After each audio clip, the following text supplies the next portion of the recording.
Welcome to a video about creating a food record or 24-hour recall in Foodworks Online. You can create these resources in professional workspaces, which are accessible with a professional or duo subscription, or if you are completing a free trial.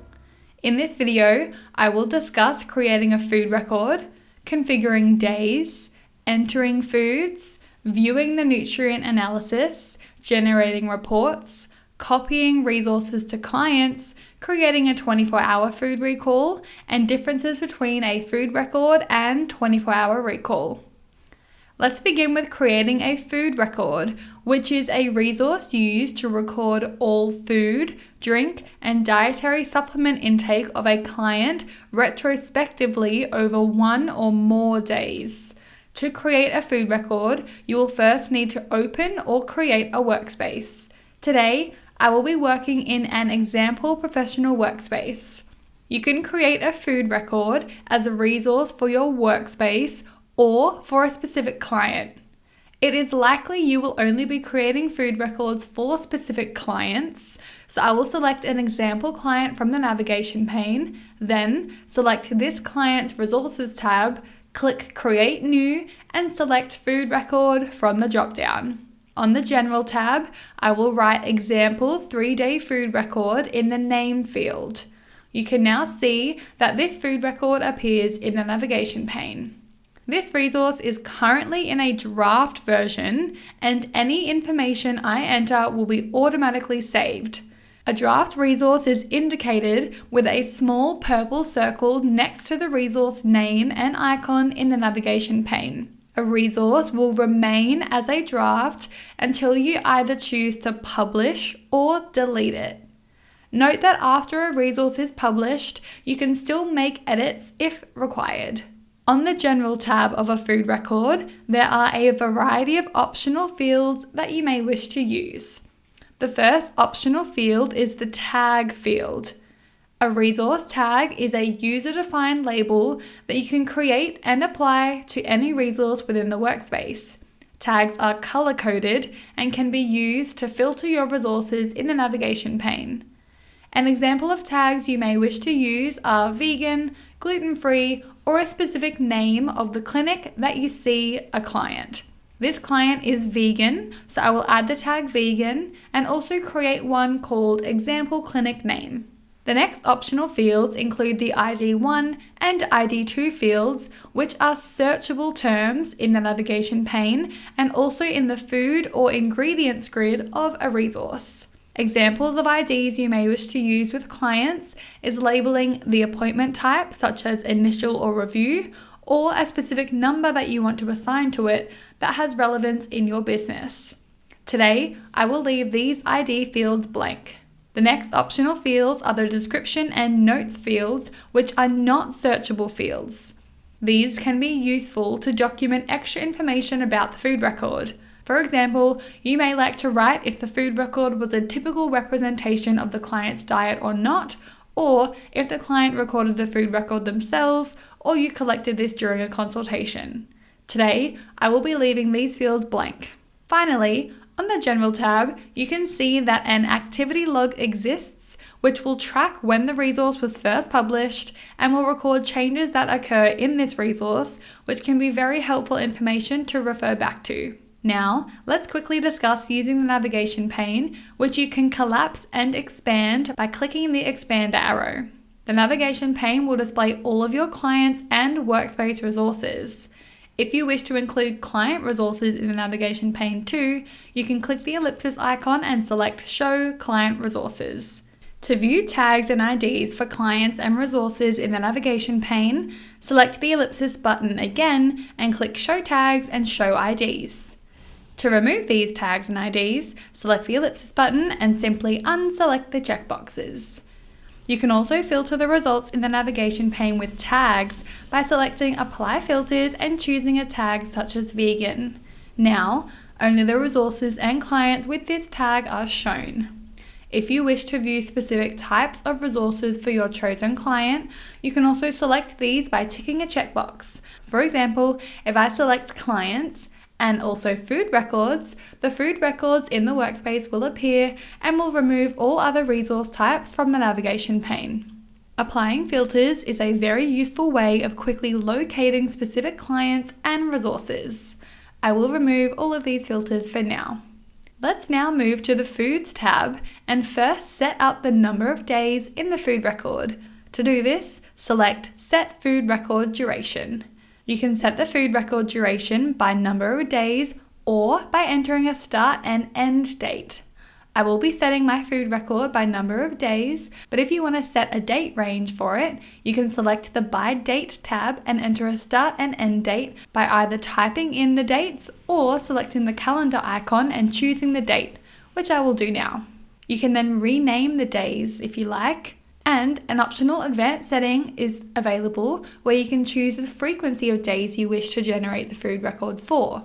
I will leave this as 1 as I want to record a food record for every date within the range. However, an example of when this feature would be helpful is if you selected a 14-day period and only wanted to enter a food record for every second day. You could then enter 2 in the field provided after selecting the required time period. I will cancel this and instead set the duration by days by simply entering 3 in the field provided and clicking Generate. If desired, you could also rename the days and add dates.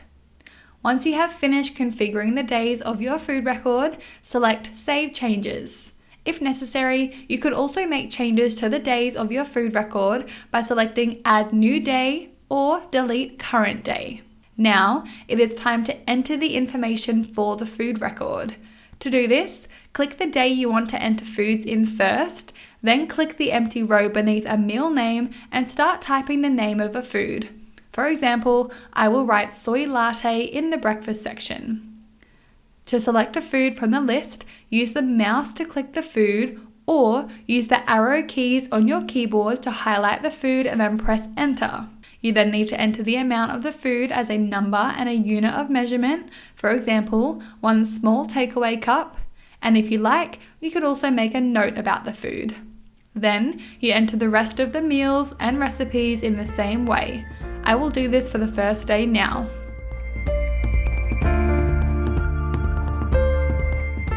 Once the first day of your food record has been completed, select the name of the next day at the top of the food record and continue entering the meals and foods for the rest of the week. I will complete the rest of my food record now.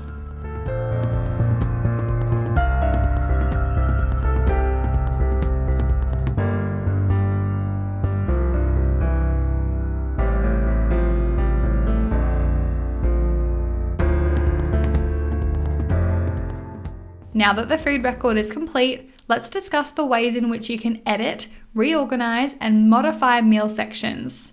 Firstly, you could edit the names of meal sections by selecting the meal name and typing a new one.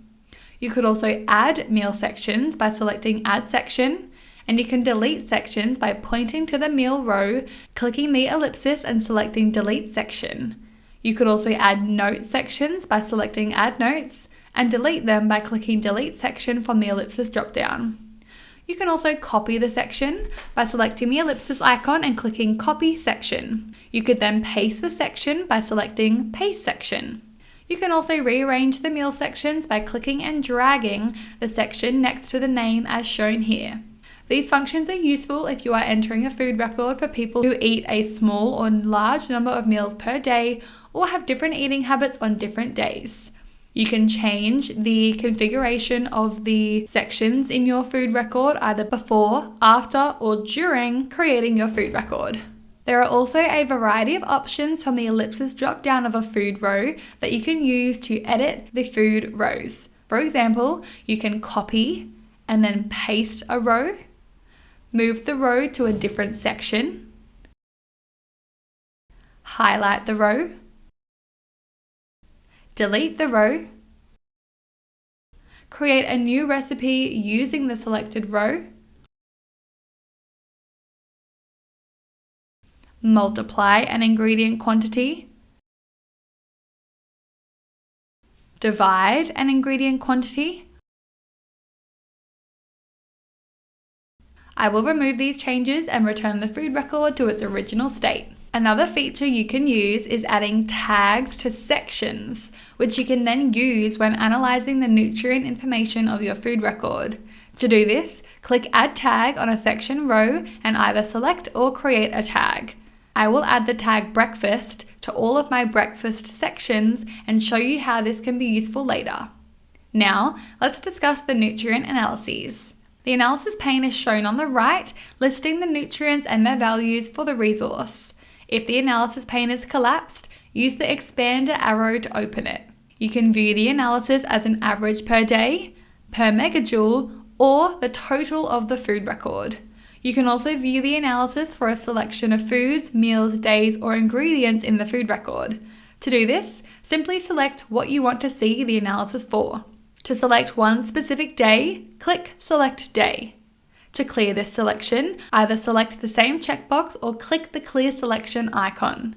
To view the analysis for a specific meal, click the checkbox next to the meal name. To view the analysis for a specific food, select the checkbox next to the food name. You can also view the analysis using section tags.